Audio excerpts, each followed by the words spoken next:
ইতিহাস ভুলে গেলে হবে না। শেখ মুজিবুর রহমান সাহেব একদলীয় বাকশাল কায়েম করেছিলেন না, অর্ধ বছরও ক্ষমতায় থাকতে পারেননি এরপরে।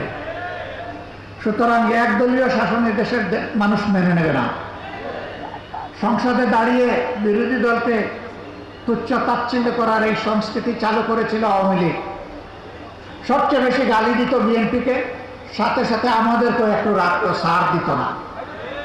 এখন বিএনপিও ওই পুরানো আওয়ামী লীগ যা বলতো সেই পুরানো আমলের কথাগুলো এখন তারাও জপা শুরু করেছে। যে কথাগুলো জপতে জপতে আওয়ামী লীগ গিয়ে পড়ছে দিল্লিতে, আপনারা সেই কথাগুলো জপতে জপতে কোথায় গিয়ে পড়বেন?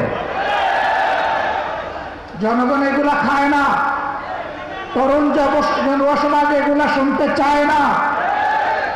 তরুণ যুব সমাজের বুকের ভাষা বুঝার চেষ্টা করুন, নাইলে ভুল করবে। রেইনবো অ্যাক্রোপ্লাস্টে অ্যাক্রিলিক এমালশন থাকায় মুছে ফেলা যায় যে কোনো দাগ সহজেই। Rainbow paints, colour of joy. আমরা আশা করতে চাই সরকার তারা নিজেদের ভুল পরিহার করে জনকল্যাণমূলক জনবান্ধব নীতিতে ফিরে আসে। সম্মানিত ভাইয়েরা, একটা বড় বাজেট দেওয়া হয়েছে, অসুবিধা নাই।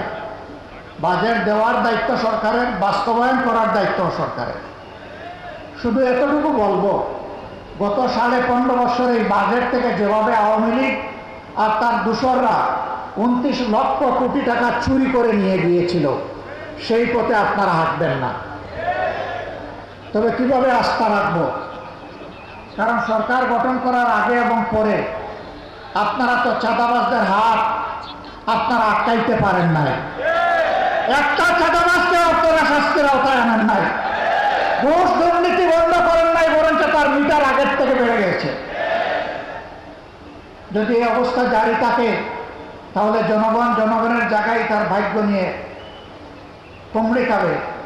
আর কিছু দলকানা কিছু মানুষ এবং কিছু গোষ্ঠীর হয়তো ভাগ্যের পরিবর্তন হবে। বাংলাদেশ আর এটা দেখতে চায় না।